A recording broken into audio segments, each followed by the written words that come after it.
ஆராதனை என்ற ஒரு தலைப்பிலே சத்தியத்தை சிந்தித்து வருகிறோம். இப்பொழுது நாம் 2 வாரம் சிந்தித்து இது 3வது வாரத்திற்குள்ளாக நாம் வந்திருக்கிறோம். முதலாவது வாரத்தில் பழைய ஏற்பாட்டிலே ஆராதனை என்று என்ன அர்த்தத்திலே அது சொல்லப்பட்டிருக்கிறது என்பதை நாம் சிந்தித்தோம். ஆராதனை என்கிற வார்த்தைக்கு எத்தனை அர்த்தங்கள் இருக்கிறது, அந்த எபிரேய வார்த்தையான அபாட் என்ற வார்த்தையை அடிப்படையாக வைத்து நாம் சிந்தித்தோம். அதோடு கூட கடந்த வாரத்தில் துதித்தல், உதடுகளின் கனியாகிய ஸ்தோத்திர பலி, அதாவது துதிக்கக்கூடிய காரியத்தையும் நாம் கற்றுக்கொண்டோம். அதற்கு பழைய ஏற்பாட்டிலும் புதிய ஏற்பாட்டிலும் என்ன வேதம் நமக்கு கற்றுக் கொடுக்கிறது என்பதை வேத சத்தியத்தின் அடிப்படையிலே நாம் கற்றுக்கொண்டோம். முதல்ல ஆராதனை, அடுத்து துதித்தல், இப்பொழுது நன்றி செலுத்துதல் அல்லது ஸ்தோத்திரம் என்ற அந்த வார்த்தையை குறித்து இந்த நாளிலே நாம் தியானிக்க போகிறோம்.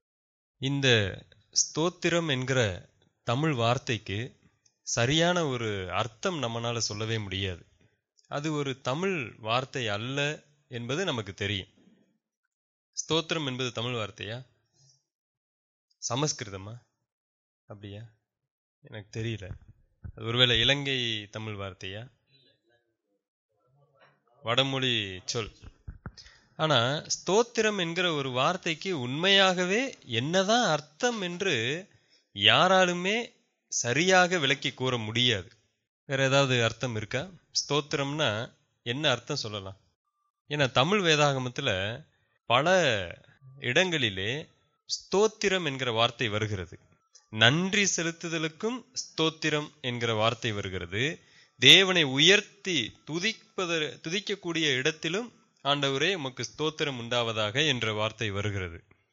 ஒரு இடத்துல மத்தேயு 11ஆம் அதிகாரம் 25வது வசனத்துல வருகிற வார்த்தை ரொம்ப ஒரு அற்புதமான ஒரு வார்த்தை.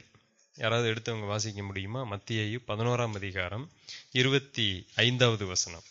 அந்த சமயத்திலே இயேசு சொன்னது, பிதாவே, வானத்துக்கும் பூமிக்கும் ஆண்டவரே, இவைகளை ஞானிகளுக்கும் கல்விமான்களுக்கும் மறைத்து பாலகருக்கு வெளிப்படுத்தினபடியால் உம்மை ஸ்தோத்திரிக்கிறேன். இந்த இடத்துல வரக்கூடிய வசனம், ஆண்டவரே உம்மை நான் ஸ்தோத்தரிக்கிறேன். ஆனால் எந்த ஒரு இடத்திலுமே இந்த மாதிரியான ஒரு மொழிபெயர்ப்பை மற்ற இடங்கள்ல பார்க்க முடியாது. அதாவது மற்ற மொழிபெயர்ப்புகளிலே ஸ்தோத்திரம் என்கிற வார்த்தை அந்த இடத்துல பார்க்க முடியாது. வாழ்த்துதல் இரண்டும் ஓரளவுக்கு ஒத்துமை உள்ள ஒரு வார்த்தை தான். ஆனால் இது நிறைய ஆங்கில வேதாகமத்துல பார்த்தீங்கன்னு சொன்னா, நான் டிக்ளேர் பண்றேன், நான் அறிவிக்கிறேன், அறிக்கை செய்கிறேன் அப்படின்னு அந்த இடத்துல இருக்கு. அப்ப ஸ்தோத்திரம் என்கிற ஒரு வார்த்தைக்கு பல மொழிபெயர்ப்புகளை பல இடங்களிலே பார்க்க முடிகிறது.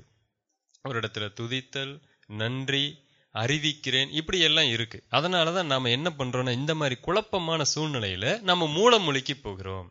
இப்பதான் இந்த மூல மொழியினுடைய முக்கியத்துவம் நமக்கு தேவைப்படுகிறது. அப்ப நாம மூல மொழியில பார்க்கும் பொழுது நம்ம தமிழ் வேதாகமத்துல ஸ்தோத்திரம் என்கிற வார்த்தை இந்த 3 மொழி வரக்கூடிய, இந்த 3 வார்த்தை வரக்கூடிய இடத்துல ஸ்தோத்திரம் என்று மொழிபெயர்த்திருக்கிறாங்க. முதல்ல எக்ஸ்மோலோகோமாய்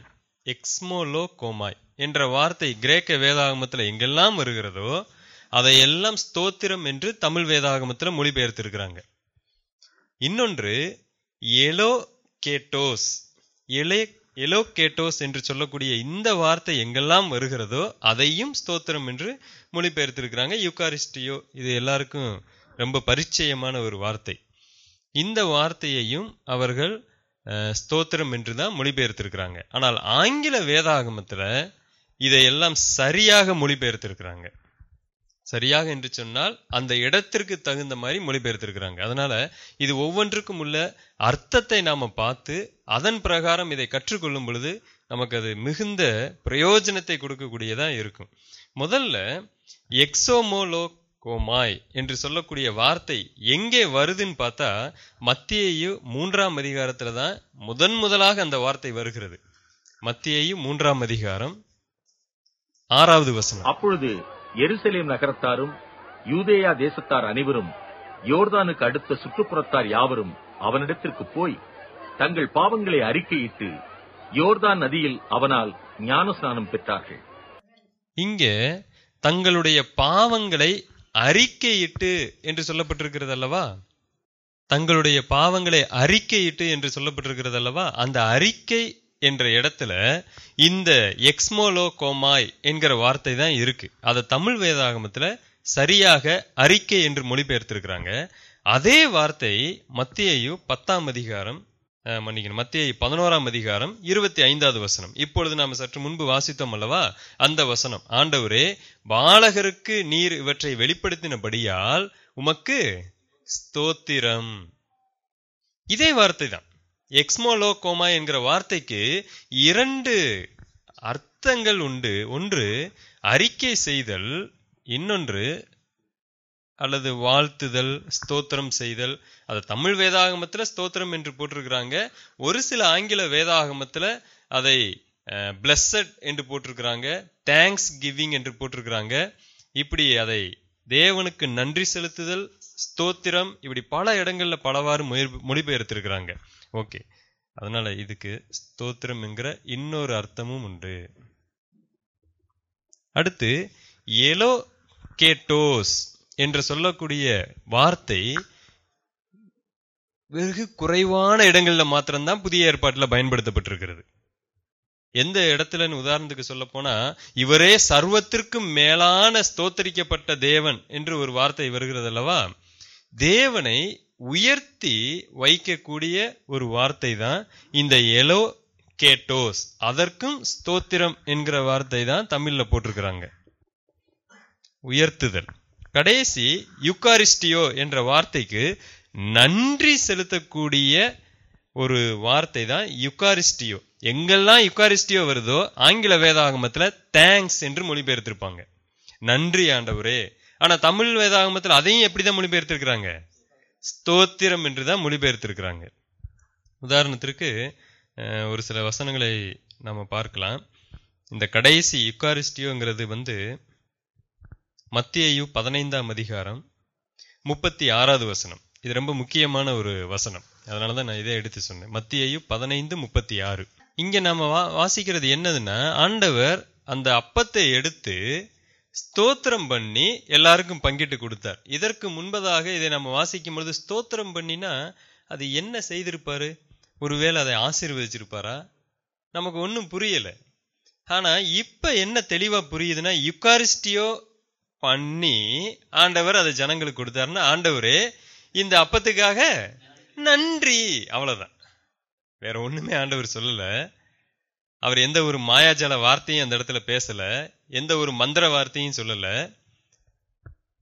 எடுத்தாரு, ஒரு 5 அப்பத்தை எடுத்துக்கொண்டாரு, 2 மீன் எடுத்து ஆண்டவரே இதற்காக உமக்கு நன்றி அப்படின்னு சொல்லி பங்கிட்டு கொடுத்தாரு. அதே மாதிரிதான் இன்னொரு இடத்துலயும் மத்தேயு 26:27. மத்தேயு 26ஆம் அதிகாரம் 27வது வசனம். பின்பு பாத்திரத்தையும் எடுத்து ஸ்தோத்திரம் பண்ணி அவர்களுக்கு கொடுத்து, நீங்கள் எல்லாரும். இந்த இடத்திலையும் அவர் அப்பம் விட்டு ஆராதிக்கும் பொழுது அதை எடுக்கிறார், ஸ்தோத்திரம் பண்ணுகிறான் வருது. நாம் அதை ஏதோ பெரிய விஷயம் நினைத்துக் கொள்வோம். ஆனா தேவன் யுகாரிஸ்டியோ, அதற்காக என்ன சொல்லி இருக்கிறார்? நன்றி ஆண்டவர், அவ்வளவுதான். வேற ஒண்ணுமே அவர் சொல்லல. ஆண்டவரே இதற்காக நன்றி. எளிதான சில வார்த்தைகள் இன்றைக்கு கஷ்டமான வார்த்தைகளாக அது திரித்து கொடுக்கப்பட்டிருக்கிறது. நாம் அதை புரிந்து கொள்ளும் பொழுது அது என்ன உண்மையான வார்த்தைங்கிறது நமக்கு தெளிவாக விளங்க வருகிறது.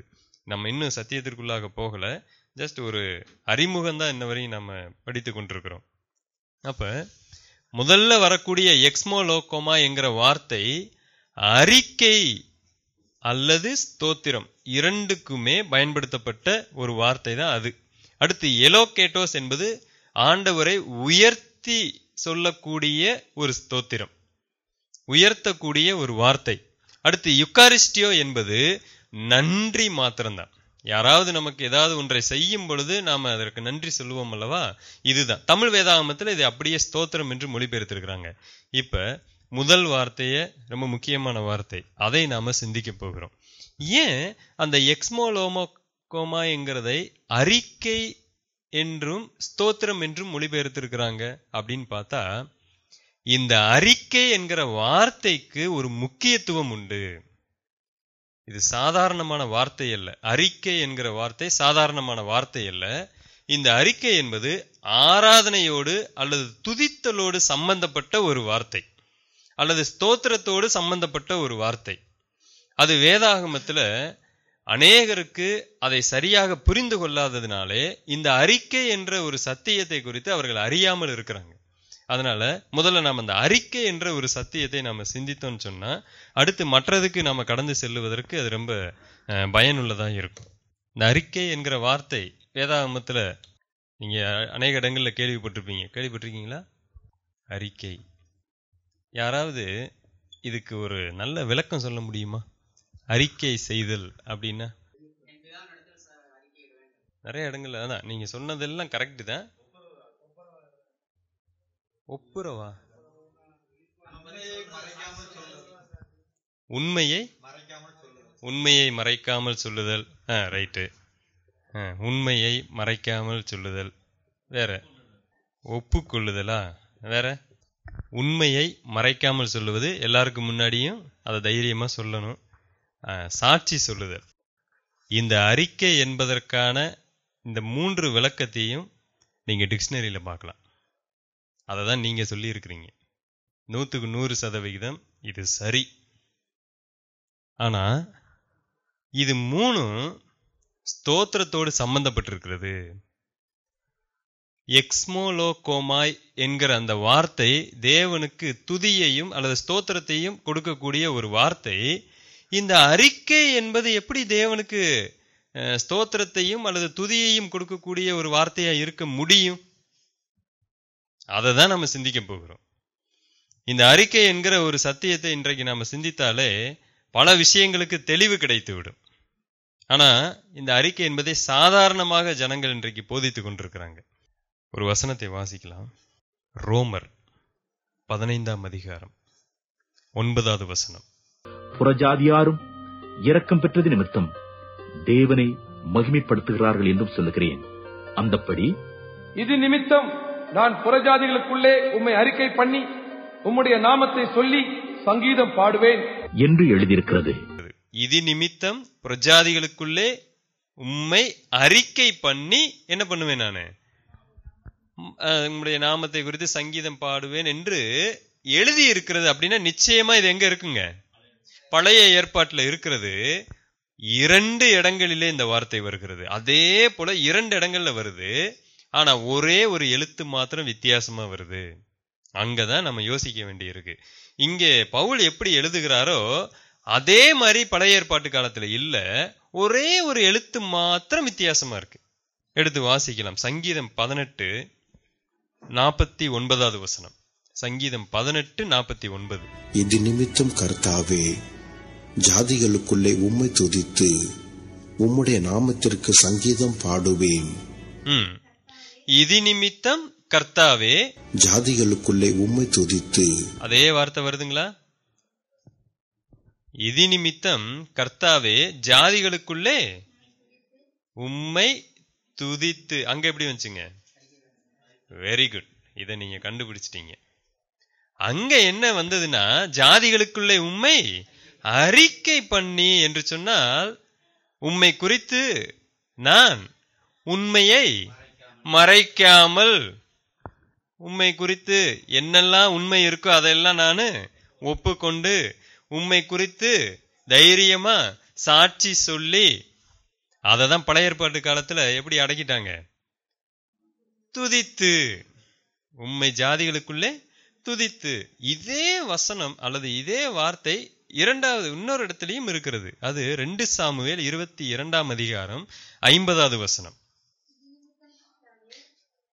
இது நிமித்தம் கர்த்தாவே,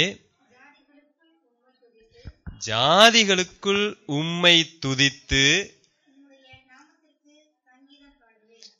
உம்முடைய நாமத்திற்கு நான் சங்கீதம் பாடுவேன். ஆனா அங்க புதிய ஏற்பாட்டுல வாசித்தோம், ஜாதிகளுக்குள்ளே உம்மை அறிக்கை பண்ணி என்று வாசித்தோம். அப்ப அறிக்கை என்பதற்கும் தேவனை துதிப்பதற்கு அல்லது ஸ்தோத்திரம் செலுத்துவதற்கும் நெருங்கிய ஒற்றுமை இருக்கிறது. அப்ப ஜாதிகளுக்குள்ளே நாம தேவனை துதிக்கிறது என்பது இன்றைக்கு ஜனங்களுக்குள்ளாக போய்கொண்டு நம்மளுடைய தேவனுடைய நாமத்தை மகிமைப்படுத்தி பாடுகிறதுனால ஒன்னும் ஆக போறதில்லை. கர்த்தரை அறியாத ஒருத்தவங்க கிட்ட போய் ஒரு கூட்டம் இருக்கிறாங்க, எங்களுடைய கர்த்தர் பெரியவர், எங்களுடைய கர்த்தர் நல்லவர் என்று சொல்லுவது காட்டிலும் கர்த்தருடைய காரியங்களை தைரியமாய் நம்முடைய வாழ்க்கையில அபியாசப்படுத்தி அறிக்கை செய்தல் என்பது உண்மையான ஒரு துதியா இருக்கு. அதனாலதான் ஆண்டவராகிய இயேசு கிறிஸ்து சொன்னார், ஜனங்களுக்கு முன்பதாக என்னை அறிக்கை செய்கிறவனை பரலோகத்தில் இருக்கிற பிதாவுக்கு முன்பதாக நான் என்ன பண்ணுவேன்? அறிக்கை செய். அது என்ன அறிக்கை செய்தல் அப்படின்னா, ரொம்ப எளிதாக நாம சொல்லிடலாம். அன்றைக்கு இயேசு கிறிஸ்து வாழ்ந்த காலத்துல இயேசுதான் கிறிஸ்து என்று வெளியே சொல்லுவதற்கு நடுங்கி கொண்டிருந்தாங்க. இயேசுதான் கிறிஸ்து என்று வெளியே சொல்ல பயந்துகிட்டு இருந்தாங்க. ஏன்னு கேட்டா, அன்றைக்கு யூதர்கள் எல்லாம் அடுத்த நிமிஷம் பிடிச்சி கொண்டு போய் சிலுவையில் அறைந்துருவாங்க, அல்லது வேற ஏதாவது தண்டனை கொடுத்துருவாங்க. அப்ப ஜனங்கள் எல்லாம் என்ன பண்ணாங்கன்னா, மறைமுகமாக ஒரு பரவாயில்ல பின்பற்றுவோம். இந்த சமயத்துலதான் ஆண்டவர் என்ன சொன்னாருன்னு சொன்னா, நீங்கள் ஜனங்களுக்குள்ள தைரியமா என்ன பண்ணுங்க, என்னை அறிக்கை பண்ணுங்க. அதுக்காக வரக்கூடிய எந்த விதமான கான்சிக்வன்சஸ் விளைவுகளையும் நீங்கள் சந்திக்க ஆயத்தமா இருங்க. இந்த அறிக்கை தான் அவருக்கு எப்படியா இருக்காமா? துதியா இருக்கு. இன்றைக்கு இது தலைகளாக மாற்றப்பட்டிருக்கு. சில வசனங்களை வாசித்தா உங்களுக்கே புரியும். மத்தேயு 10ஆம் அதிகாரம் 32வது வசனம். ஒருத்தர் லூக்கா 12:8 எடுத்து வச்சுக்கோங்க. மத்தேயு 10:32 வாசிங்க. மனுஷர் முன்பாக என்னை அறிக்கை பண்ணுகிறவன் எவனோ அவனை நானும் பரலோகத்தில் இருக்கிற என் பிதாவின் முன்பாக அறிக்கை பண்ணுவேன்.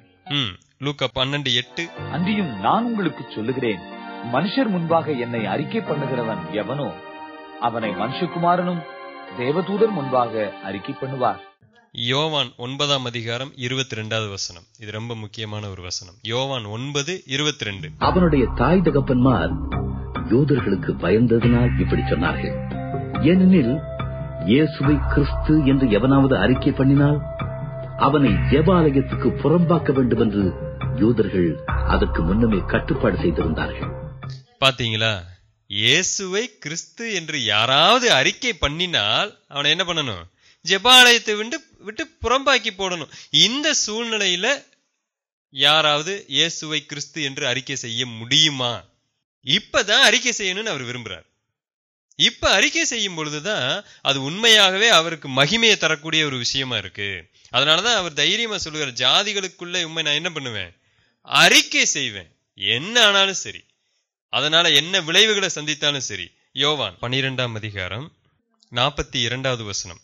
ஆகிலும் அதிகாரிகளில் அநேகர் அவரிடத்தில் விசுவாசம் வைத்தார்கள். அப்படி இருந்தும் ஜெபாலயத்துக்கு புறம்பாக்கப்படாதபடி பரிசேயர் நிமித்தம் அதை அறிக்கை பண்ணாதிருந்தார்கள். ஆனா ஆண்டவர் என்ன சொன்னாரு? மனுஷர்கள் முன்பாக என்னை அறிக்கை பண்ணணும். சரி, அறிக்கை பண்ணா என்ன ஆகும்?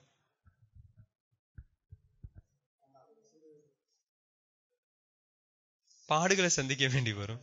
அப்ப தேவன் அந்த இடத்துல எப்படி மகிமைப்படுகிறாருன்னா, தைரியமா என்னுடைய உயிரை கூட கொடுப்பேன், ஆனா எதை மறைக்க மாட்டேன். நீங்க சொன்ன வார்த்தை தாங்க அது. சாதாரணமா நம்ம ஸ்தோத்திரம் அப்படின்னு சொல்றதுல ஒண்ணு இல்லைங்க. அதனாலதான் இந்த வார்த்தையை நம்ம எடுத்துக்கிட்டோம். என்னை அறிக்கை ஒருவன் செய்தால் அதிலே நான் மகிமைப்படுகிறேன் என்று தேவன் சொல்லுகிறார். எக்ஸ்மோலோ கோமாய் என்கிற வார்த்தை ஆராதனையோடு தொடர்புடைய அல்லது துதித்தலோடு ஒரு தொடர்புடைய ஒரு வார்த்தை. அப்ப நாம உண்மையை மறைக்காம கர்த்தருக்காக சொல்ல துணிஞ்சாலே போதும், அதுவே அவருக்கு ஒரு மகிமையை கொண்டு வருது. அநேக வேத வசனங்கள் இருக்குது. நம்மளுடைய நம்பிக்கையை அறிக்கை இடுகிறதிலே உறுதியாயிருப்போம். நீங்க என்ன நம்பிக்கொண்டிருக்கிறீங்க? தேவன் இவர்தான் நம்பிக்கொண்டிருக்கிறீங்க. நான் ஒரு இயேசு கிறிஸ்துவை ஏற்றுக்கொண்டவன் என்று நம்பிக்கொண்டிருக்கிறீங்க. நாளைக்கு யாராவது ஒருவர் உங்களிடத்துல வந்து கேட்கும் பொழுது அல்லது உங்களை பயமுறுத்தும் பொழுது, உங்களை பாடுகளுக்குள்ளாக செலுத்தும் பொழுது தைரியமா மறுதளிக்காம, எஸ் நான் தான் இயேசு கிறிஸ்துனுடைய சீசன், நான் தான், பேதுருவை போல அல்ல. ஆனா அதற்கு நீங்க பெரிய விலை கொடுக்க வேண்டி இருக்குங்க. உண்மையை நீங்க அறிக்கை செய்யணும்னு சொன்னா நீங்க என்ன பண்ணி ஆகணும்? பெரிய விலை கொடுத்தாகணும். You have to pay the price. ஆனா கர்த்தரை ஆராதிக்க வேண்டும் என்று சொன்னால் நீங்க விலையை கொடுக்காம அவரை ஆராதிக்க முடியாது, அல்லது அவரை பிரியப்படுத்த முடியாது. அன்னைக்கு ஆபிரகாம் தேவனை பிரியப்படுத்த ஒரு பெரிய விலை கொடுக்க வேண்டி இருந்ததா? எஸ், பெரிய விலை. அவனால நினைத்து கூட பார்க்க முடியாத ஒரு பெரிய விலை கொடுக்க வேண்டி இருந்தது. இதுதான் உண்மையான ஒரு மகிமையை தேவனுக்கு கொண்டு போய் சேர்க்கும். நாம சொல்லக்கூடிய வெறும் வார்த்தையில ஒண்ணு இல்லைங்க. இன்றைக்கு இது பிரச்சனை இல்லை. இன்னைக்கு எங்க வேணாலும் இயேசு கிறிஸ்துவ நம்ம போய் என்ன பண்ணலாம்? அவர் தாங்க இயேசு கிறிஸ்து மெஸ்ஸியான்னு என்ன வேணாலும் அறிக்கை பண்ணலாம். அது ஒரு பெரிய பிரச்சனை இல்லை. ஆனால் ஒரு பாடு உபத்திரவம் வரும் பொழுது, இன்றைக்கு கூட நான் ஒரு டைம்ஸ் ஆஃப் இந்தியாவில் ஒரு நியூஸ் நான் வாசித்தேன். இன்றைக்கு இருக்கக்கூடிய அரசாங்கம் இன்னும் 2 வருடங்களுக்குள்ளாக இந்தியாவை, இந்துஸ்தானியை இந்து தேசமாக நாங்கள் மாற்றி காட்டுவோம் என்று ஒரு பெரிய ஆர்டிக்கல் போட்டிருந்தாங்க. இங்க இருக்கக்கூடிய மற்ற மார்க்கத்தார்கள் எல்லாருமே இந்துக்கு மாறிக்கொள்ள வேண்டும். மறைமுகமாக அதற்கான காரியங்கள் எல்லாம் நடக்க ஆரம்பிச்சாச்சு. ஒரு பயங்கரமான ஒரு உபத்திரவம் வர வாய்ப்பு இருக்கிறது. இது அடுத்த வருடத்துல கிளம்பலாம், அல்லது அதுக்கு அடுத்த வருடமோ, அல்லது நாளைக்கே கூட வெடிக்கலாம். அன்றைக்கு நம்மை ஓட ஓட விட்டு விரட்டக்கூடிய ஒரு சூழ்நிலை வரலாம். நம்மளுடைய வீடுகளில் வந்து நம்மை அடிக்கக்கூடிய ஒரு சூழ்நிலை வரலாம். அந்த சமயத்துல நீங்கள் கிறிஸ்துவை மறுதலி அல்லது கிறிஸ்து தேவன் இல்லைன்னு சொல்லிருங்க. ஒரே ஒரு வார்த்தை தான். அந்த சமயத்துல நாம் அறிக்கை பண்ண முடிந்தால் அது தேவனுக்கு மகிமையை கொண்டு வருகிறது. அதனாலதான் 1 யோவான் புஸ்தகம் முழுவதுமாகவே ஒரு வார்த்தை மீண்டும் மீண்டும் வருகிறது. அது அநேகருக்கு அதை தவறாக இன்றைக்கு அதை பிரசங்கித்துக் கொண்டிருக்கிறாங்க. 1 யோவானின் புஸ்தகம் 2ஆம் அதிகாரம் 23வது வசனம். பிதாவையும் குமாரனையும் மறுதலிக்கிறவனே அந்தி கிறிஸ்து. குமாரனை மறுதலிக்கிறவன் பிதாவையுடையவன் அல்ல.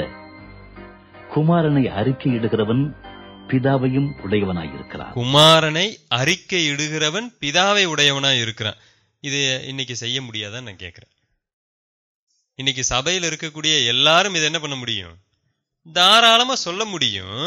ஆனா ஒரு குறிப்பிட்ட சூழ்நிலையில அவங்க அதை சொல்லுவார்களா அப்படிங்கறத முக்கியம். ஒரு கடினமான சூழ்நிலையில அதை சொல்லுவாங்களா? இல்லைங்க, நான் சும்மா சர்ச்சுக்கு போயிட்டு வந்துகிட்டு இருக்கிறேங்க, அப்படி கூட நம்ம என்ன பண்ண முடியும்? சொல்ல வாய்ப்பு இருக்கிறது. அந்த இடத்துல நம்ம எப்படி வேணாலும் மாற்றி பேச வாய்ப்பு இருக்கிறது. அங்க அடுத்த நிமிஷம் உங்களுடைய தேவனை நீங்க கீழாக இறக்கி கீழே போட்டுட்டீங்கன்னு அர்த்தம். அது ஆராதனையோடு சம்பந்தப்பட்ட ஒரு வார்த்தை. அதனாலதான் யோவான் அப்படி எழுதுகிறார். அன்னைக்கு பாடுகள் உள்ள ஒரு நாளிலே இந்த வசனத்தை எழுதுகிறார். பயங்கரமான பாடுகள்.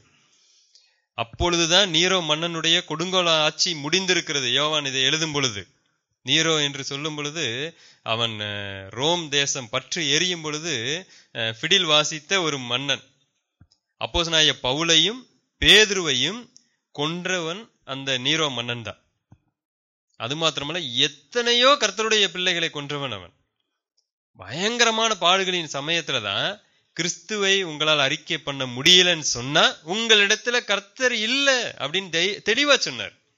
அடுத்த வசனம் வாசிக்கலாம். 1 யோவான் 4ஆம் அதிகாரம் 3வது வசனம். தேவாவியை நீங்கள் எதினாலே அறியலாம் என்றால், மாம்சத்தில் வந்த இயேசு கிறிஸ்துவை அறிக்கை பண்ணுகிற எந்த ஆவியும் தேவனால் உண்டாயிருக்கிறது. மாம்சத்தில் வந்த இயேசு கிறிஸ்துவை அறிக்கை பண்ணாத எந்த ஆவியும் தேவனால் உண்டானதல்ல. வரும் என்று நீங்கள் கேள்விப்பட்ட அந்தி கிறிஸ்துவனுடைய ஆவி அதுவே. அது இப்பொழுதும் உலகத்தில் இருக்கிறது. இங்க நாம பார்க்கிறோம், நிறைய பேர் என்ன நினைச்சுக்கிறாங்கன்னா, இயேசுவை கிறிஸ்துன்னு அறிக்கை பண்ணிட்டா போதுங்க, அவ்வளவுதான், அவங்க நம்ம கர்த்தருடைய பிள்ளைகள். இல்ல, யாரு வேணாலும் சொல்லலாம்.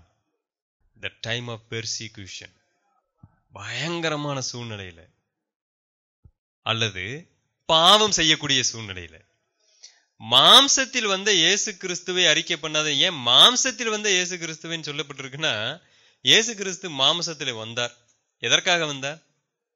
நம்மளுடைய பாவத்திற்கான தண்டனையை ஏற்றுக்கொள்வதற்காக வந்தார். பாவத்திற்கான தண்டனை உண்டா அப்படின்னு கேட்டா நிச்சயமாய் உண்டு. எங்க எவிடன்ஸ்? இயேசு கிறிஸ்துவின் இடத்துலதான் அது நிறைவேறி இருக்கிறது. வேற எங்கேயுமே எவிடன்ஸ் தேவையில்லை. அப்ப மாம்சத்தில் வந்த இயேசு கிறிஸ்துவை அறிக்கை செய்கிற நான் பாவம் செய்யும் பொழுது அதை நான் பொய்ன்னு மறைமுகமா அறிக்கை செய்யறேன். அதான உண்மை. நான் பயங்கரமான பாவம் செய்யும் பொழுது என்ன எனக்குள்ளாக ஓடிக்கொண்டிருக்கிறது? அந்த அளவுக்கு பெரிய தண்டனை எனக்கு கிடைக்க வாய்ப்பு இல்லை, பரவாயில்ல. அதான் உண்மையிலே உள்ள ஓடிக்கொண்டிருக்கிறது. அநேகர் இன்னைக்கு சர்வசாதாரணமாக பாவத்துல விழுவதற்கு ஏன்னா தண்டனை அந்த அளவுக்கு எனக்கு கிடைக்காது. அதனாலதான் அங்கே வேதவசனம் சொல்லுகிறது, துர்க்கிரியைக்கு தக்க தண்டனை சீக்கிரமாய் நடவாதபடியால் மனுபுத்திரரின் இருதயம் பொல்லாப்பை செய்ய அவர்களுக்குள்ளே துணிகரம் கொண்டிருக்கிறது. இது யாருக்கு சொல்லப்பட்டிருக்குன்னா வெளியில இருக்கிறவங்களுக்கு மாத்திரமல்ல, முக்கியமா நமக்கு தான் இது சொல்லப்பட்டிருக்கு. அப்ப மாம்சத்தில் வந்த இயேசு கிறிஸ்து அங்க சிலுவையில அகோர மரணம் அடைந்தார் அப்படிங்கிறது என்னுடைய உண்மையான அறிக்கையாக இருக்கும் பட்சத்துல என்னால பாவமே செய்ய முடியாது. ஏன்னு கேட்டா பாவத்திற்கான தண்டனை உண்டே, நான் அதை ஒப்புக்கொண்டிருக்கிறேனே. அப்ப அறிக்கை என்பது வாயோடு சம்பந்தப்பட்டது இல்ல. எதோடு சம்பந்தப்பட்டதுங்க? இதயத்தோடு சம்பந்தப்பட்டது, வாழ்க்கையோடு சம்பந்தப்பட்டது. 2 யோவான் 1:7 மாம்சத்தில் வந்த இயேசு கிறிஸ்துவை அறிக்கை பண்ணாத அநேக வஞ்சகர் உலகத்திலே தோன்றியிருக்கிறார்கள். இதுதாங்க இன்றைக்கு இருக்கு. ஆனா நாம இதை எப்படி படிக்கிறோம்னா, அவங்க இயேசு கிறிஸ்துவ நம்பல, அல்லது இயேசு கிறிஸ்துவ அவங்க பேச மாட்டாங்க, இயேசு கிறிஸ்து தேவன் இல்லைன்னு சொல்லுவாங்க. இல்லை, அப்படி இல்லை. இயேசு கிறிஸ்துவை தேவன் என்று சொல்லக்கூடிய ஜனங்களும் சபைக்குள்ள இருக்கிறாங்க. இன்றைக்கு சபையில பாத்தீங்கன்னு சொன்னா 500 பேர் ஒரு சபையில இருக்கிறாங்க. இந்த 500 பேர்ல நிச்சயமா ஒரு 100 பேர் கர்த்தருக்குள்ள ஒரு திடமா இருக்கிறாங்க. மிச்ச 400 பேர் எப்பொழுதுமே கொஞ்சம் ஒரு மாதிரிதான் இருப்பாங்க. ஆனா அந்த 500 பேர்ட்டையும் போய் கேளுங்க, இயேசு கிறிஸ்து உண்மையிலே கடவுளா? உண்மையிலே கடவுள். நம்புறீங்களா? நம்புறோம் எல்லாரும் சொல்லுவாங்க. ஆனா உண்மை என்னன்னு கேட்டீங்கன்னா, சந்தர்ப்ப சூழ்நிலை வரும் பொழுதுதான் அவங்க தைரியமா இல்லவே இல்லை, ஐயோ இல்லைங்க அப்படின்ட்டு போயிடுவாங்க. அதனாலதான் ஆண்டவர் யோவான் மூலமா எழுதி வச்சிருக்கிறாரு, அறிக்கை செய்யலன்னு சொன்னாலே அவங்க கர்த்தருடைய பிள்ளை அல்ல. வாயினால் அறிக்கை செய்வதல்ல, இது இருதயத்தினால் அறிக்கை செய்யக்கூடிய ஒரு விஷயம். அதனாலதான் தீத்து 1:16 சொல்லுகிறது, ரொம்ப அற்புதமான ஒரு வசனம். அவர்கள் தேவனை அறிந்திருக்கிறோம் என்று அறிக்கை பண்ணுகிறார்கள், கிரியைகளினாலோ அவரை மறுதலிக்கிறார்கள். இவங்க தாங்க இன்றைக்கு சபை முழுவதும் நிரம்பி இருக்கக்கூடிய மக்கள். அதிலே ஒருவனாக நானாகவும் இருக்க முடியும். அப்ப தேவனை ஆராதிக்குதல், துதித்தல் என்று சொன்னால் அவரை அறிக்கை பண்ண முடியும். அறிக்கை பண்ணும் பொழுது அவர் மகிமைப்படுகிறார். ஆனால் அது சாதாரண அறிக்கை அல்ல, அது கிரியையினாலே ஒரு அறிக்கை, வெறும் வாயினாலே அறிக்கை அல்ல. எத்தனை பேர் வேண்டுமானாலும் தேவனை அறிந்திருக்கிறோம் என்று என்ன பண்ண முடியும்? அறிக்கை செய்ய முடியும். ஆனால் கிரியையினாலே அவரை மறுதலிக்க முடியும். இந்த விஷயம் தெரியாம தான் இந்த அறிக்கை என்கிற ஒரு சத்தியத்திற்கு பலர் தவறான ஒரு வியாக்கியானத்தை கொடுத்து வைத்திருக்கிறாங்க. ஒரு சில சபை போதகமே எழும்பி இருக்கு, உங்களுக்கு ஏதாவது தேவைன்னா நீங்க வாயை திறந்து என்ன பண்ணணும்? கேள்விப்பட்டிருக்கீங்களா? நீங்க வாயை திறந்து என்ன கேட்குறீங்களோ அதை அறிக்கை செய்துட்டீங்கன்னா போதும், உங்களுக்கு தேவன் என்ன பண்ணுவார்? அதை கொடுப்பா. அதற்காகவா அறிக்கைங்கிறது போடப்பட்டிருக்கு? ரோமர்ல ஒரு வசனம் சொல்லுகிறது, இதே இருதயத்திலே, ரோமர் 10:9 நீதி உண்டாக இருதயத்திலே விசுவாசிக்கப்படும், நீதியுண்டாக இருதயத்திலே விசுவாசிக்கப்படும், ரட்சிப்பு உண்டாக வாயினாலே அறிக்கை பண்ணப்படும். இதுதாங்க அவங்க எடுத்துக்கிட்ட வசனம். ரட்சிப்புண்டாக வாயினாலே என்ன பண்ணப்படணும்? அறிக்கை செய்யப்படணும். ஏன் இந்த வசனத்தை பவுல் எழுதுகிறாருன்னா, 100% அவங்க இருந்த பொழுது பயங்கரமான உபத்திரவத்தின் மத்தியில கிறிஸ்தவ சபைகள் போய்கொண்டிருக்கிறது. அவர் தெளிவா எழுதுகிறார், விசுவாசம் அல்லது நீதி உண்டாகுதல் எதோடு சம்பந்தப்பட்டது? இருதயத்தோடு சம்பந்தப்பட்டதுதான். ஆனால் அதை தைரியமாக உங்களுடைய வாயினால் அறிக்கை செய்ய முடியாட்டி சம்திங் ராங். இருதயத்தின் நிறைவுனால் என்ன பண்ணணும்? வாய் பேசியாகணும். அன்னைக்கு இயேசு கிறிஸ்து இருந்த காலத்துல இப்படி சைட்ல வந்து இயேசு கிறிஸ்துவ நம்புனாங்க. நாங்க கொஞ்சம் நம்புறோங்க, அவங்கதான் பரிசேயர் எங்களை ஜெபாலயத்தை விட்டு என்ன பண்ணிடுவாங்க, வெளியே அனுப்பிடுவாங்கல்ல. அதனாலதான் நாங்க வெளியில தைரியமா என்ன பண்றது இல்ல, சொல்றது இல்ல. இது நான் கேட்கிறேன், இது உண்மையிலே அவரை நம்பினாங்களான்னு நான் கேட்கிறேன்.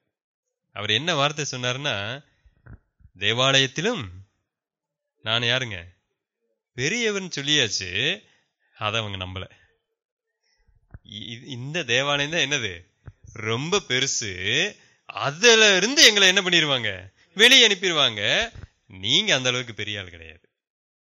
ஆனா இவங்களை குறித்து வேதம் என்ன சொல்லுது? அநேகர் அவரிடத்தில் விசுவாசம் வைத்தார்கள். இது என்ன விசுவாசம்?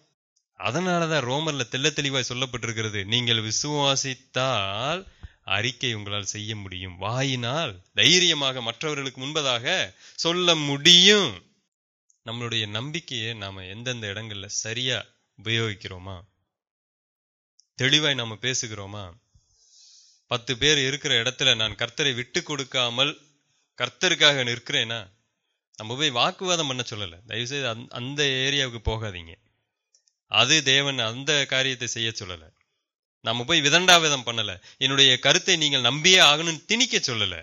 சூழ்நிலை வரும் பொழுது கர்த்தரை நான் விட்டு கொடுக்காமல் இருக்க முடிகிறதா? உறவினர்கள் மத்தியில நான் அப்படியே கொஞ்சம் ஒதுங்கி உட்காந்துக்கிட்டு இருக்கிறேன்னா, ஐயோ எப்படி இன்னைக்கு சபைக்கு போறதை எப்படி என்னோட உறவினர்கிட்ட சொல்றது, அல்லது இன்னைக்கு உறவினர் வந்துட்டாங்க எப்படி அவங்க முன்னாடி பிரேயர் பண்றது? இப்படி பல இடங்கள்ல நாம கர்த்தரை விட்டு கொடுப்போம், தைரியமா அவங்க முன்னாடி நிக்க மாட்டோம். ஆனா தேவன் என்ன சொல்லுகிறாருன்னா, எங்கெல்லாம் வாய்ப்பு கிடைக்கிறதோ அறிக்கை செய்தாதான் அவருக்கு மகிமையை நாம கொண்டு போய் சேர்க்கிறோம்னு அர்த்தங்க. அதனாலதான் அந்த அறிக்கையை குறித்து பல வசனங்கள் சொல்லப்பட்டிருக்கு. தீமோத்தேயு கூட பவுல் எழுதுகிறார், 1 தீமோத்தேயு 6:12, விசுவாசத்தின் நல்ல போராட்டத்தை போராடு, நித்திய ஜீவனை பற்றிக்கொள், அதற்காகவே நீ அழைக்கப்பட்டிருக்கிறாய், அநேக சாட்சிகளுக்கு முன்பாக நல்ல அறிக்கை பண்ணினவனுமாய் இருக்கிறாய். அதே தீமோத்தேயுக்கு எழுதுகிறார் 6ஆம் அதிகாரம் 14வது வசனத்துல, எல்லாவற்றையும் உயிரோடு இருக்க செய்கிற தேவனுடைய சன்னிதானத்திலேயும் பொந்தியு பிலாத்துவின் முன்னின்று நல்ல அறிக்கையை சாட்சியாக விளங்க பண்ணின கிறிஸ்து இயேசுவினுடைய சன்னிதானத்திலேயும் உனக்கு கட்டளையிடுகிறேன். இயேசு கிறிஸ்து பிதாவை எங்க அறிக்கை செய்தார் தெரியுங்களா? எல்லா ஜனங்களும் இருக்கும் பொழுது ரோம அரசாங்கத்திற்கு முன்பதாக தைரியம் அறிக்கை செய்தார். எதை பற்றியும் அவர் கவலைப்படல. அப்படி என்னங்க அறிக்கை பண்ணாரு? சத்தியத்திற்கு சாட்சி கொடுக்க வந்தேன்னு சொன்னது மாத்திரமல்ல, என்னால் உன்னை விடுதலையாக்க முடியும் சொல்லும் பொழுது ஆண்டவர் தெளிவா சொன்னாரு, நீ மனிதன் என்பதை சொன்னார். ஆனா ஒரு ரோம அதிகாரி முன்னாடி நாம தலையை நிமிர்ந்தே பேச முடியாது. நாம அந்த காலகட்டத்துல வாழல.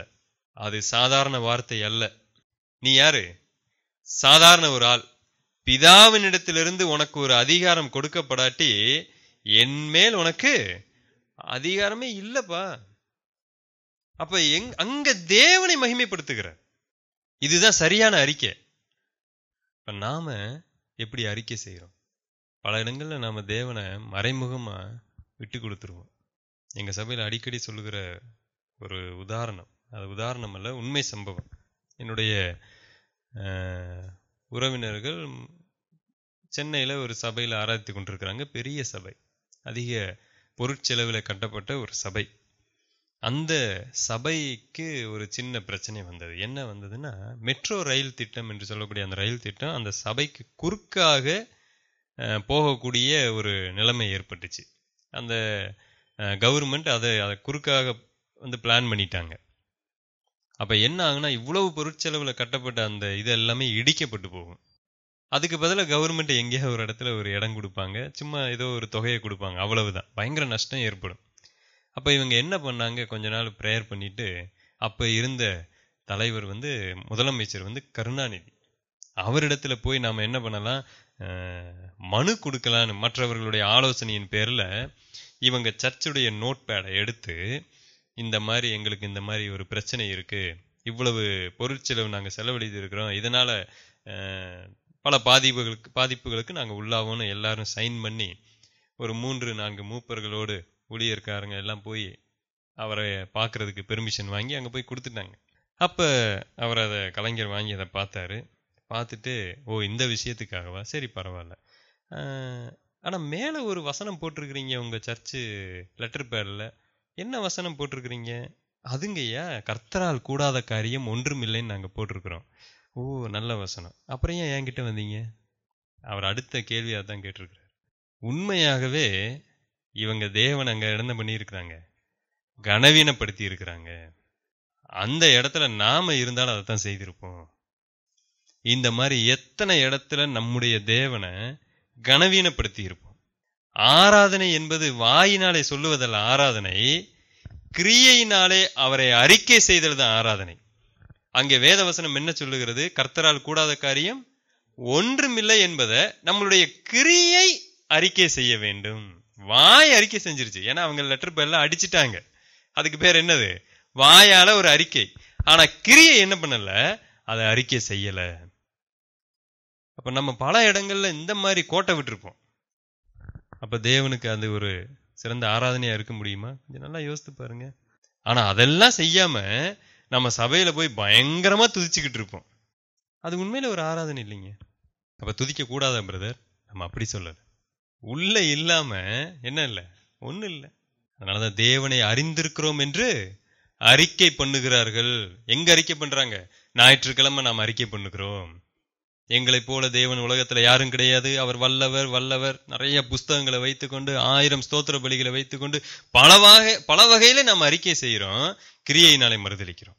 எபிரேயர் 3ஆம் அதிகாரம் 1வது வசனம் சொல்லுகிறது, இப்படி இருக்க பரம அழைப்புக்கு பங்குள்ளவர்களாகிய பரிசுத்த சகோதரரே, நாம் அறிக்கை பண்ணுகிற அப்போஸ்தலரும் பிரதான ஆசாரியருமாய் இருக்கிற கிறிஸ்து இயேசுவை கவனித்து பாருங்க. நாம் அறிக்கை பண்ணுகிற 3:1. அடுத்து எபிரேயர் 4:14 அதே மாதிரி வார்த்தை தான், அதே மாதிரி வசனத்தை தான் நமக்கு தருகிறது. வானங்களின் வழியாய் பரலோகத்திற்கு போன தேவகுமாரனாகிய இயேசு என்னும் மகா பிரதான ஆசாரியர் நமக்கு இருக்கிறபடியால் நாம் பண்ணின அறிக்கையை உறுதியாய் பற்றி கொண்டிருக்க கடவோம். நீங்க என்ன அறிக்கை பண்ணி இருக்கிறீர்களோ அதுல உறுதியா இருங்க. என்ன பிரதர் நாங்க அறிக்கை பண்ணோம்? தேவனை குறித்து நீங்கள் என்ன நினைத்து கொண்டிருக்கிறீர்களோ அதுல உறுதியா இருங்க. எங்க உறுதியா இருக்கணும் பிரதர்? எல்லாருக்கும் முன்பதாக உறுதியா இருங்க. தேவனை அநேக இடங்களை நாம மட்டுப்படுத்த வாய்ப்பு இருக்குங்க. அதனாலதான் இது துதியோடு சம்பந்தப்பட்ட ஒரு வார்த்தை. நமக்கு ஏதாவது டவுட் இருந்தா நீங்க கேளுங்க.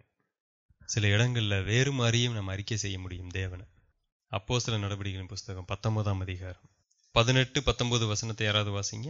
விசுவாசித்தவர்களில் அநேகர் வந்து தங்கள் செய்கைகளை வெறுப்படுத்தி அறிக்கையிட்டார்கள். விசுவாசித்தவர்களில் அநேகர் தங்களுடைய செய்கைகளை வெளிப்படுத்தி என்ன பண்ணாங்க?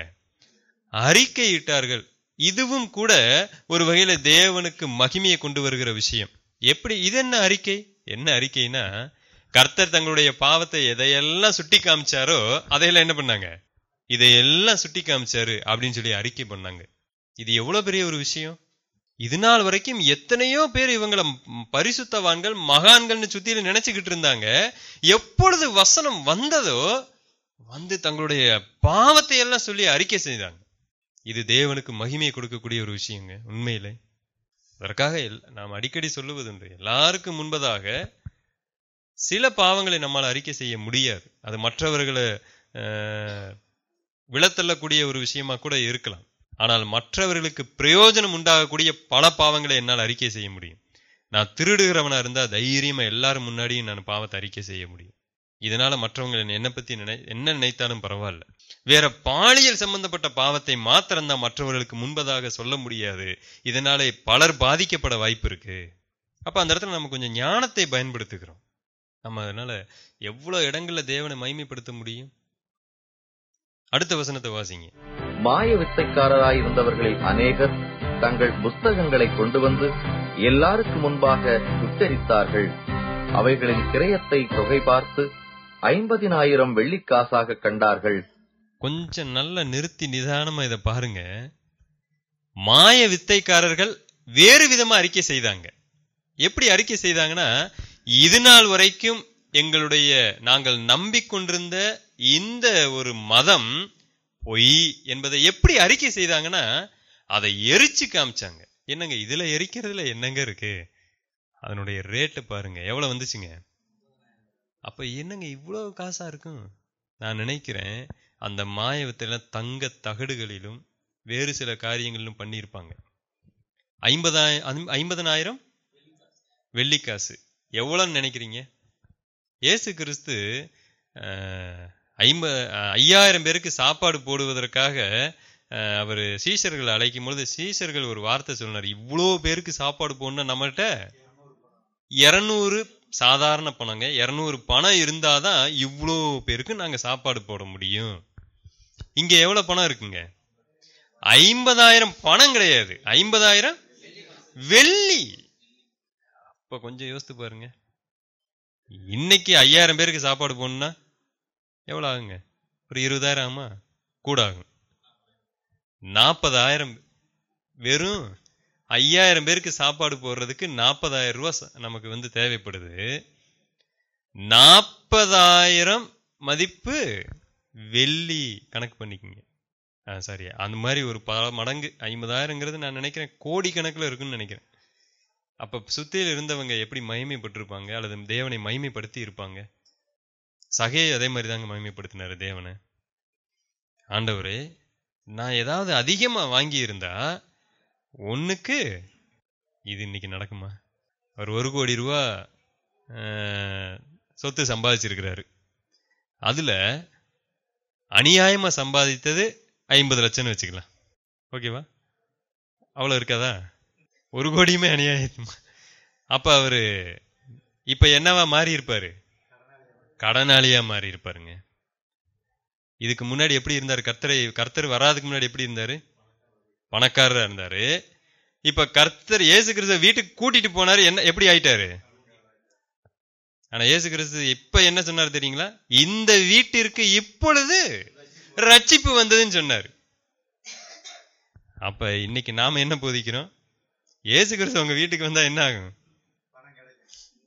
ஆனா நடந்த சம்பவம் கொஞ்சம் வித்தியாசமா இருக்கு. நாளதனே நம்ம திருப்பி செலுத்த முடியுமா? நம்ம இதனால் வரை செலுத்தி இருக்கிறோமா? யார்கிட்டையாவது நான் ஒரு 1000 ரூபாய் பணம் கேட்குறேன், அவர் கொடுத்துட்டாரு. 1 மாசத்துல நான் திருப்பி தரேன்னு சொல்லிட்டேன்.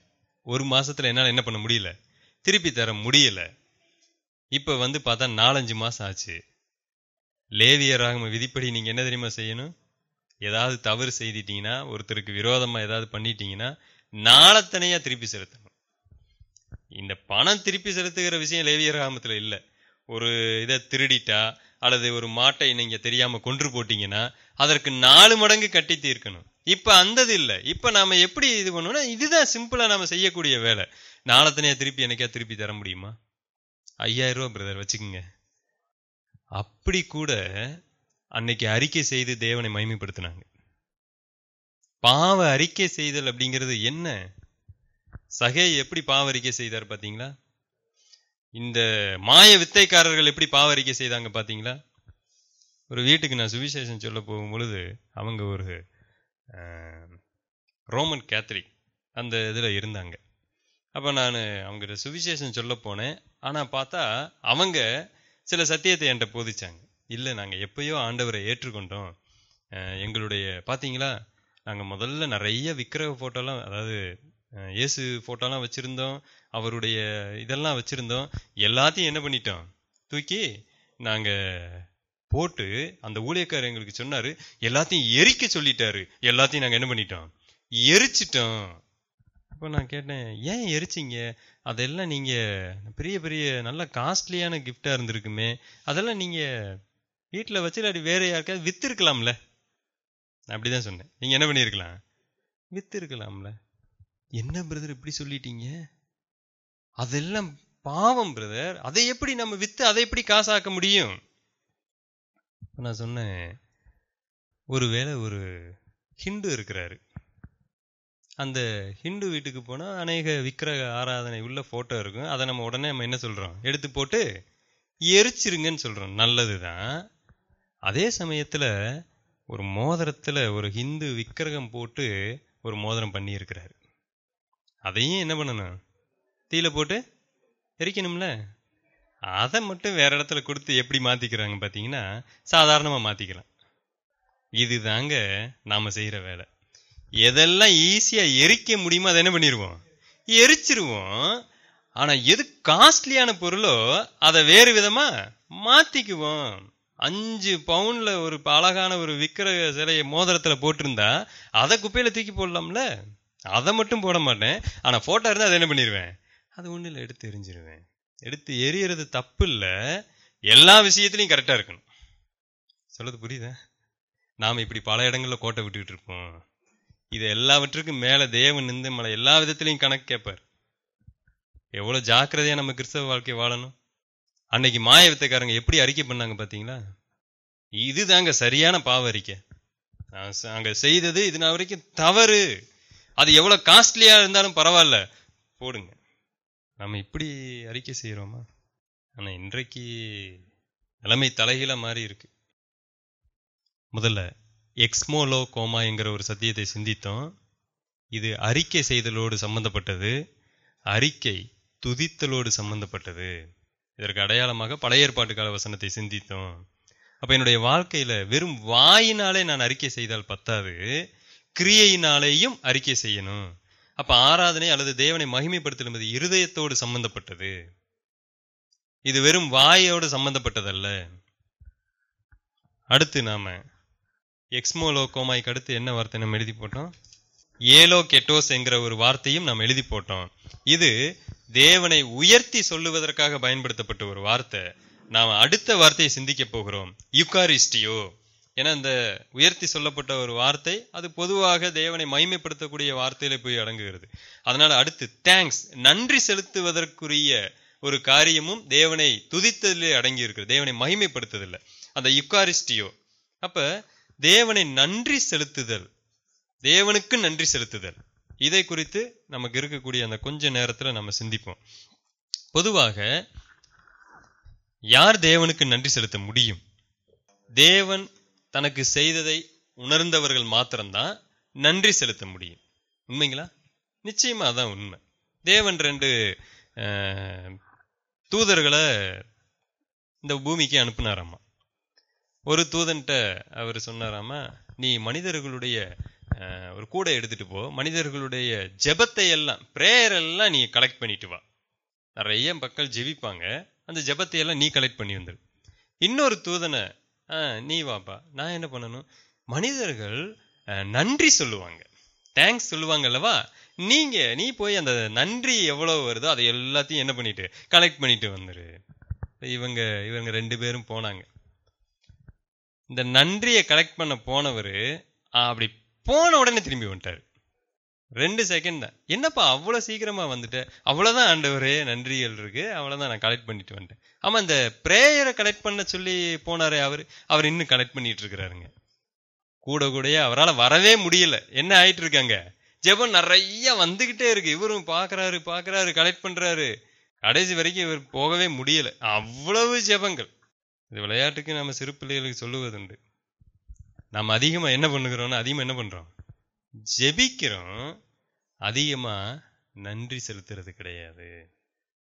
ஏன் நன்றி செலுத்துறது கிடையாதுன்னா, தேவன் நமக்கு என்ன செய்தார் என்பதை உணர்ந்து பார்க்கும் பொழுது குறைவாக செய்திருக்கிறார் என்பதை மறைமுகமாக அறிக்கை செய்கிறோம். ஏதோ ஒரு சில இடங்கள்ல தேவன் என்னுடைய வாழ்க்கையில ஒரு சில காரியத்தை செய்த உடனே நாம பூரித்து எழும்புகிறோம். கர்த்தர் எனக்கு பெரிய அற்புதத்தை செய்திருக்கிறார். சபையில போய் நான் என்ன பண்றேன்னா சாட்சி சொல்றேன், எல்லாம் பண்றேன் கர்த்தருக்கு. அதுதான் ஒரு தேங்க்ஸ் கிவிங், தேங்க்ஸ் ஆஃபரிங் மாதிரி செய்து கொண்டிருக்கிறேன். ஆனா அந்த நன்றி செலுத்துதல் 1 நாள்ல 2 நாள்ல முடியுது. என் வாழ்நாள் முழுவதும் ஜெபத்திலே ஓடுகிறது.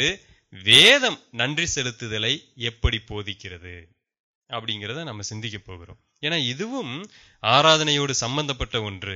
ஞாயிற்றுக்கிழமை அதிகமா நம்ம என்ன பண்றோங்க, ஞாயிற்றுக்கிழமை கூட அநேக இடங்கள்ல ஜெபந்தான் அதிகமா இருக்குன்னு நினைக்கிறேன். அப்படியா? துதியா? ஞாயிற்றுக்கிழமையாவது நம்ம அதிகமா எதற்கு கொடுப்போம்? முக்கியமா இந்த ஜெபத்தை கொஞ்சம் குறைச்சிட்டு, ஜெபம் என்பது என்னன்னா தேவனிடத்துல கேட்டு பெற்றுக்கொள்ளுவது. ரெண்டுக்குள்ள வித்தியாசத்தை நம்ம புரிந்து கொள்ளலாம். ஜெபிக்கிறது என்பது தேவனிடத்தில் கேட்டு பெற்றுக்கொள்ளுவது. துதித்தல் அல்லது நன்றி என்பது நாம் தேவனை மகிமைப்படுத்தி நாம் தேவனுக்கு ஒன்றை கொடுப்பது. ரெண்டுக்குள்ள வித்தியாசம் புரிந்தீங்களா? தேவனிடத்திலிருந்து பெற்றுக்கொள்வது ஒன்று, தேவனுக்கு கொடுப்பது ஒன்று. அட்லீஸ்ட் ஞாயிற்றுக்கிழமையாவது தேவனுக்கு அதிகமா கொடுப்போம், காசு அல்ல. அந்த காசு மேட்டரை நான் பேசல. இது துதித்தலையும் தேவனை மகிமைப்படுத்தக்கூடிய ஒரு விஷயத்தை தான் பேசுகிறேன். அப்ப தேவனுக்கு நன்றி செலுத்துதலை குறித்து வேதம் என்ன சொல்லுது அப்படிங்கிறத நம்ம பார்ப்போம். பிலிப்பியர் 4ஆம் அதிகாரம் 6வது வசனம். நீங்கள் ஒன்றுக்கும் கவலைப்படாமல் எல்லாவற்றையும் குறித்து உங்களுடைய விண்ணப்பங்கள் ஸ்தோத்திரத்தோடே கூடிய ஜெபத்தினாலும் வேண்டுதலினாலும் தேவனுக்கு தெரியப்படுத்துங்கள். எந்த மாதிரியான ஒரு விஷயம் இருந்தாலும் சரி, அதை தேவனுக்கு எப்படி கொண்டு போங்க? ஸ்தோத்திரத்தோட கொண்டு போங்க. யுக்காரிஸ்டியோ அப்படின்னா தேவனுக்கு நன்றியோடு கொண்டு போங்க. இது ஒரு முக்கியமான ஒரு வசனங்க. முதல்ல நீங்க என்ன பண்ண வேண்டாம்னா, கவலைப்பட வேண்டாம், அதுக்காக நன்றி செலுத்துங்க. என்னெல்லாம் பிரச்சனை இருக்கோ அதை தேவனுக்கு தெரியப்படுத்துங்க.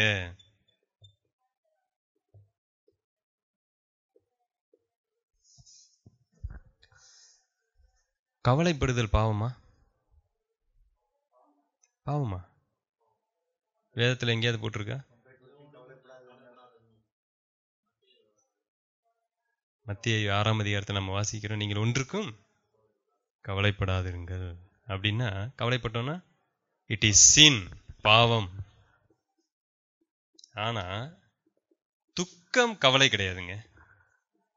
ரெண்டுக்குள்ள வித்தியாசத்தை நம்ம புரிந்து கொள்ளணும். துக்கப்படலாமா? தேவனுக்கேற்ற துக்கம்னு ஒண்ணு இருக்குங்க. துக்கப்படலாம். பாவம் செய்யும் பொழுது என்ன பண்ணணும்?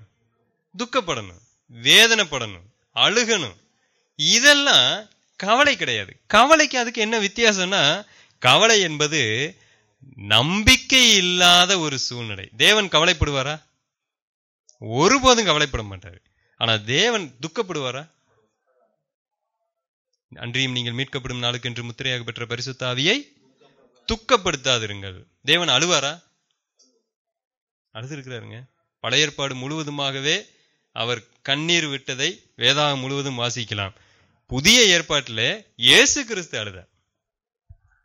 செத்த லாசருக்காக என்ன பண்ணாருங்க? ஆமா, நம்ம நிறைய இடங்கள்ல போதிக்கப்பட்டிருப்போம், இறந்தவங்களுக்காக கிறிஸ்தவங்க நீங்க என்ன பண்ணக்கூடாது?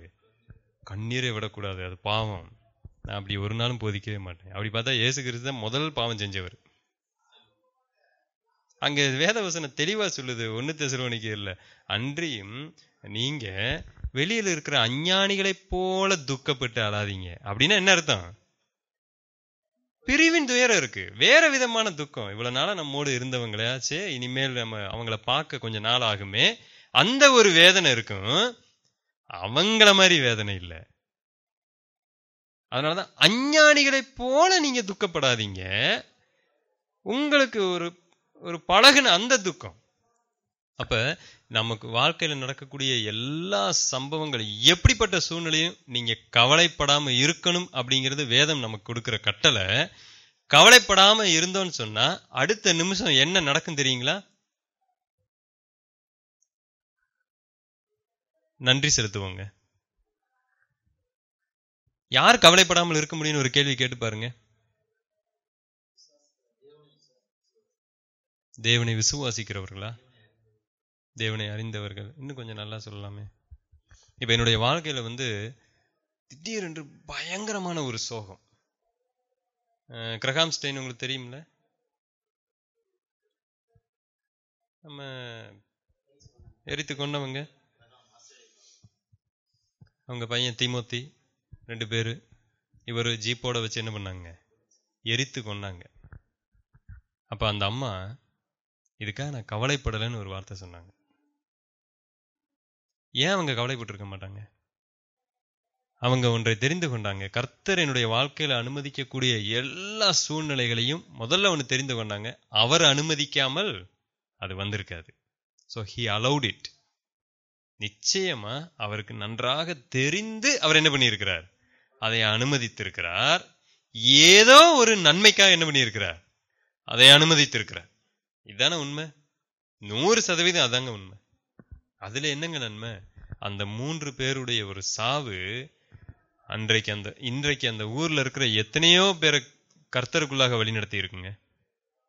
கொன்ன ஆள் யாருங்க? அவர் பேரு, அவர் இப்ப என்ன ஆயிட்டாரு? எஸ், எவ்வளவு பெரிய ஒரு மாற்றம்.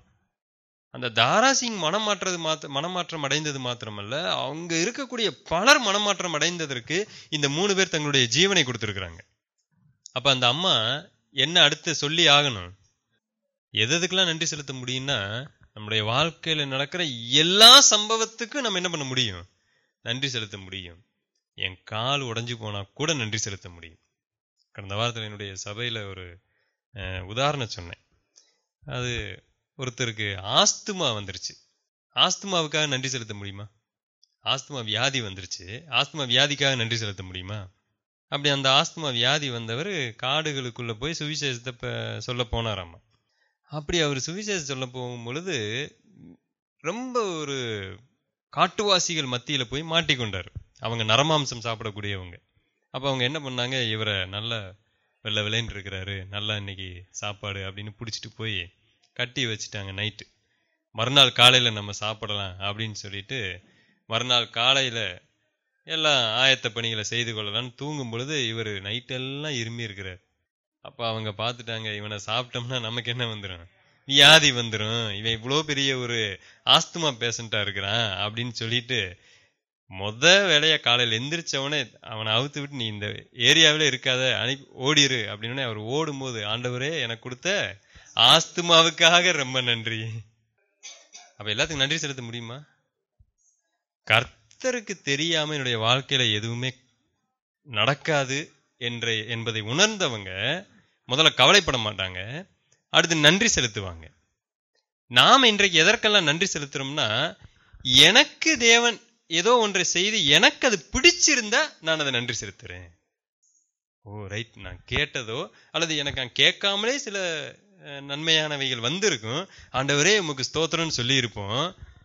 ஆனா இதை படித்த உடனே நான் ஒன்றை கற்றுக்கொண்டேன். எனக்கு வியாதி வந்தா கூட அதுக்கு என்னால் நன்றி செலுத்த முடியும் என்பதை நான் கற்றுக்கொண்டேன். ஆண்டவரே உமக்கு ஸ்தோத்திரம். அப்படி ஒருத்தர் பழைய ஏற்பாட்டு காலத்துல சொல்லி இருக்கிறாரு. யாருங்க அவர்? நன்றி செலுத்துவதற்கு ஒரு துளி அளவாவது ஒரு காரணம் இருந்துச்சான்னு கேட்டா இல்லவே இல்லை. என்ன ஆச்சு?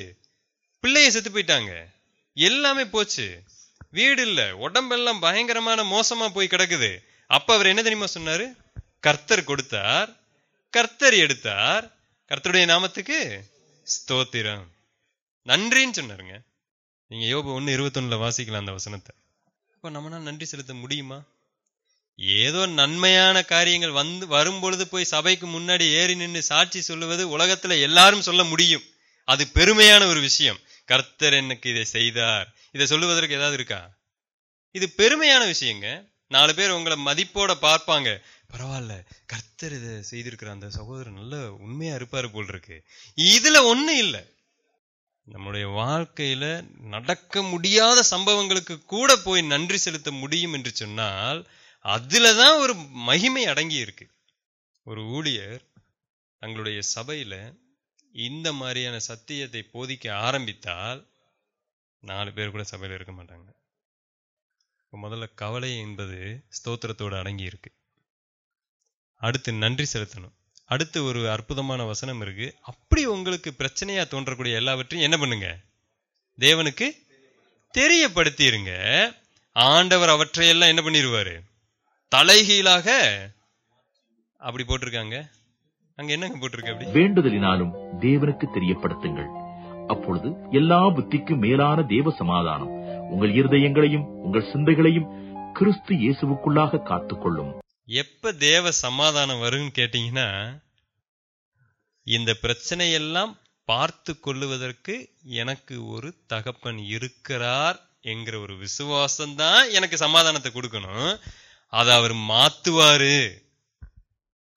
கண்டிப்பா அதை என்ன பண்ணிடுவாரு? அவருக்கு தெரியும் என்ன வேண்டுமானா என்னுடைய வாழ்க்கையில் என்ன பண்ணலாம் செய்வார். ஆனா அவர் யாரு? எனக்கு தகப்பனா இருக்கிறாரு. அது போதும். அவர் ஆண்டவரை நீங்க பாத்துக்குங்க, ஏதோ ஒண்ணு பண்ணுங்க. என்னைய கொல்றீங்களா, சரி கொண்டு போட்டுக்குங்க. உண்மையான ஒரு காரியம் இதுதாங்க. உண்மையான ஒரு விசுவாசி அப்படித்தான் நடக்க முடியும். இயேசு கிறிஸ்துவுக்காக தங்களை ஒப்பு கொடுத்தது பின்பற்றினவங்க எல்லாருமே அன்றைக்கு ரத்த சாட்சியா தாங்க மரித்தாங்க. உங்களுடைய வாழ்க்கையில எதையுமே அவங்க பெற்றுக்கொள்ளல. ஃபாக்ஸ் மார்டியர்ஸ் புக்ஸ்ன்னு சொல்லிட்டு ஒரு பெரிய புக் இருக்கு. எத்தனை பேர் கர்த்தருக்காக மரித்து போனாங்கிறது அதுலதான் இருக்கு. ஏன் அவருடைய சீஷர்களை எடுத்துக்கொள்ளலாமே, ஏன் அவரை நம்பாமல் போன தோமாவை எடுத்துக்கொள்ளலாம். தோமாவை பயங்கரமா சித்திரவதை பண்ணி கொன்னதாக நாம பாக்குறோம். அந்திரேயாங்கிற ஒரு சீசன், அந்த சீசனை 3 நாட்கள் சிலுவையில தொங்க விட்டு கொண்டாங்க. பேதுருவை தலைகீழாக சிலுவையில் அறைந்து கொண்டாங்க. என்ன பேதுரு ஆண்டவர்கிட்ட கேட்டாரு, ஆண்டவரே உண்மை நான் பின்பற்றி வருவேன், எனக்கு என்ன கிடைக்கும்? ஆண்டவர் ஒரே ஒரு வார்த்தை தான் சொன்னாரு, எனக்காக நீ ஜீவனை கொடுப்பாயின்னு சொன்னார். கடைசி யோவான் 21ஆம் அதிகாரத்தில் அதுதாங்க இருக்கு. என்னுடைய ஆடுகளை மேய்ப்பாயா, வாசிருக்கீங்களா? என்னுடைய ஆடுகளை மேய்ப்பாயா மேய்ப்பாயா ஆண்டவர் கேட்டே வராரு. மேய்க்கிற ஆண்டவரேன்னு சொன்ன அடுத்த நிமிஷத்துல ஆண்டவர் சொல்லக்கூடிய ஒரு வார்த்தை, நீ எனக்காக ஜீவனை கொடுப்பாய். நாம இன்னைக்கு எப்படி போதிக்கப்பட்டிருக்கிறோம்னா, ஆண்டவர் பின்னாடி போனா நமக்கு அப்படியே அள்ளி அள்ளி கொடுப்பாரு. ஆனா இயேசு கிறிஸ்து என்ன சொல்றாருன்னா, நீ என்னுடைய ஆடுகளை மேய்க்கிறியா, நான் உனக்கு பெரிய பரிசா தர்றேன். என்னது? மரணத்தை தர்றேன். என்ன ஆண்டவரே சொல்றீங்க? மரணமா? இது நாள் வரை நீங்க இப்படி சொன்னதே இல்லை. ஏன் சொல்லல? நான் ஊழியத்தை ஆரம்பிக்கும் போதே சொல்லிட்டேனே. என்ன சொன்னேன்? என்னை பின்பற்றுகிறவன் என்ன பண்ணணுங்க? தன்னைத்தானே வெறுத்து தந்தன் சிலுவையை சுமந்துட்டு வரணும். சிலுவையை சுமக்கணுமா?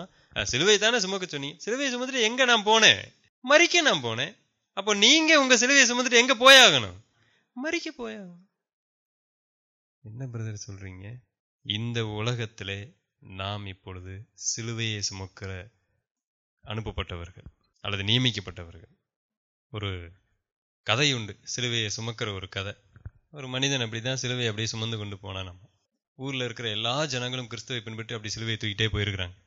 கொஞ்சம் தூரம் போனோடனே இந்த மனிதனுக்கு அந்த சிலுவை பயங்கர பாரமாயிருச்சு. ஆண்டவரே, இந்த சிலுவை ரொம்ப வெயிட்டா இருக்கு, நான் என்ன பண்ணிக்கிறேன், கொஞ்சம் வெட்டிக்கிறேன். டக், கொஞ்சம் வெட்டிக்காச்சு. அப்புறம் கொஞ்சம் தூரம் தூக்கிட்டு போகும்பொழுது பெரிய மலையில ஏறும்போது இவனால முடியல. ஆண்டவரே தயவு இதை மட்டும் பண்ணீங்க, கொஞ்சம் நான் என்ன பண்ணிக்கிறேன், வெட்டிக்கிறேன். டக், வெட்டியாச்சு. மேல ஏறி இறங்கியாச்சு. அப்புறம் பார்த்தா எங்க பார்த்தாலும் முள்ளா இருக்கு, இவனால தூக்கி சமக்க முடியல. ஆண்டவரே கொஞ்சம் வெட்டிக்கிறேன்.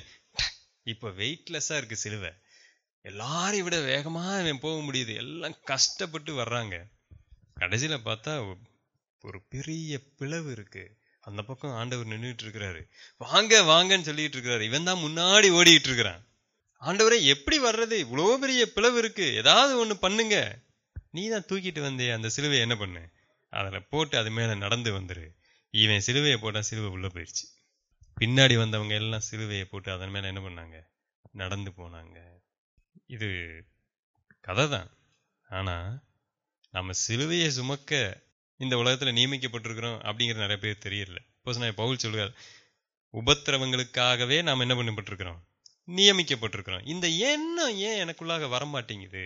ஏன்னா எனக்குள்ளாக இருக்கிற ஒரு எண்ணம், அதை ஒப்புக்கொள்ள முடியல, அதை ஏற்றுக்கொள்ள முடியல. இது எப்படி சாத்தியம்? ஆனால் கர்த்தரை நான் விசுவாசித்தேன் என்று சொன்னால், கர்த்தருக்காக ஜீவனை கொடுக்கவும் நான் அஞ்ச மாட்டேன். எனக்கு முன்பதாக எவ்வளவு பணம் வந்தாலும் சரி, எவ்வளவு பொருளாதார ஆசீர்வாதம் வந்தாலும் சரி, எனக்கு அவை எல்லாம் 2ஆம் பட்சமாக தான் இருக்கும்.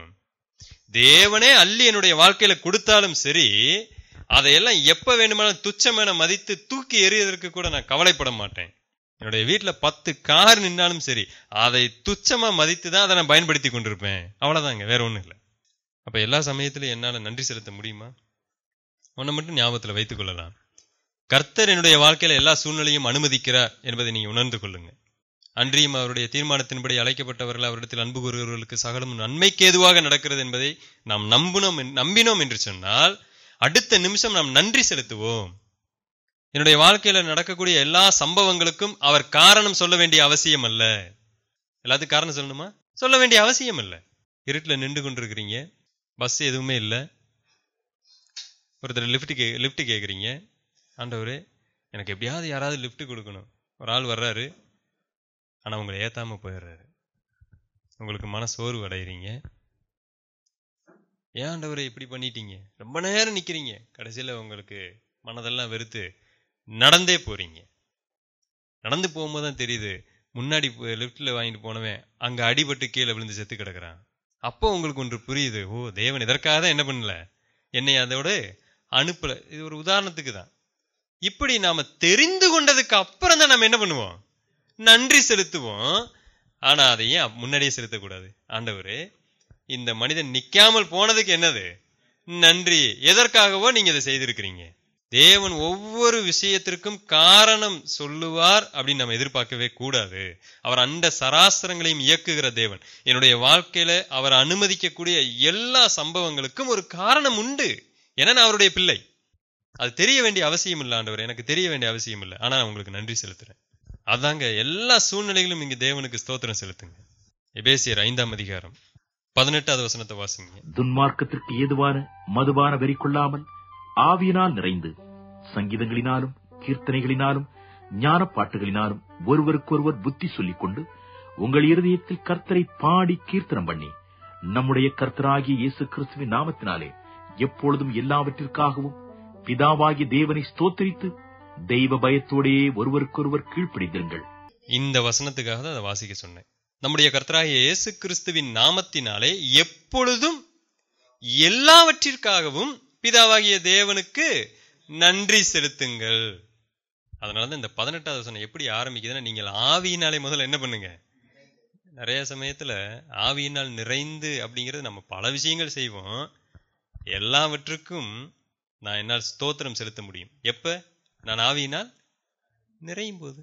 எளிதாக நம்ம அதை கற்றுக்கொள்ளலாம். பரிசுத்த ஆவியானவர் என்னை வழிநடத்தும் பொழுது அல்லது முற்றிலும் ஆட்கொள்ளும் பொழுது என்னால எல்லா சம்பவங்களுக்கு என்ன பண்ண முடியுங்க, நன்றி செலுத்த முடியும். இன்றைக்கு இந்த எவிடன்ஸ் யாருக்கிட்டையும் பார்க்கறது இல்லைங்க. பரிசுத்த ஆவியானவரால் நிரப்பப்படும் பொழுது அப்படிப்பட்டவர்களிடத்துல முறுமுறுப்பு இருக்கிறது, கோபம் இருக்கிறது. நீங்க நன்றி செலுத்தக்கூடியவங்க ஒரு மனநிலைமைக்கு வந்துட்டீங்கன்னா அங்க எங்க முறுமுறுப்பு இருக்கும், அங்க எங்க கோபம் வரப்போகுது, வாய்ப்பே இல்லையே. அதனாலதான் வேதம் சொல்லுகிறது, எப்பொழுதும் எல்லாவற்றிற்காகவும் தேவனை ஸ்தோத்திரியுங்க. நம்ம இன்றைக்கு எதை சிந்தித்திருக்கிறோம்னு சொன்னா, ஸ்தோத்திரம் என்கிற வார்த்தையை சிந்தித்தோம். அது அறிக்கையோடு சம்பந்தப்பட்டிருக்கு. இன்னொன்று தேவனை உயர்த்துதலோடு சம்பந்தப்பட்டிருக்கிறது. இன்னொன்று நன்றி செலுத்துதலோடு சம்பந்தப்பட்டிருக்கிறது. இதுல அறிக்கையை குறித்து நாம சிந்தித்தோம். அடுத்து நன்றி செலுத்துதலை குறித்து நாம சிந்தித்தோம். அறிக்கை என்பது கிரியையினாலே நாம் அதை காண்பிக்க வேண்டும். வெறும் வாயினாலே அறிக்கை செய்வதல்ல, கிரியையினாலே அறிக்கை செய்தல். நன்றி செலுத்துதல் என்பது என்னுடைய வாழ்க்கையில நடக்கக்கூடிய எல்லா சூழ்நிலையிலையும் தேவனை நாம் எப்படி பார்க்கிறோம் என்பதனுடைய வெளிப்பாடு தான் நன்றி செலுத்துதல். அவர் எப்பொழுதுமே நமக்கு நன்மையை மாத்திரமே அருளுகிற தேவன்.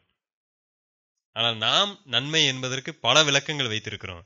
தேவன் அவருடைய டிக்ஷனரியில நன்மை என்பதற்கு அவர் வேற பல விளக்கங்களை வச்சிருக்கிறார். என்னை சில சமயங்களிலே அவமானப்படக்கூட அவர் அனுமதிப்பார். அதுவும் என்னுடைய நன்மைக்காக தான் அவர் அனுமதிக்கிறார். ஏதாவது டவுட் இருக்கா நமக்கு? இதாவே இந்த வேலைக்காக நன்றி செலுத்துகிறோம்.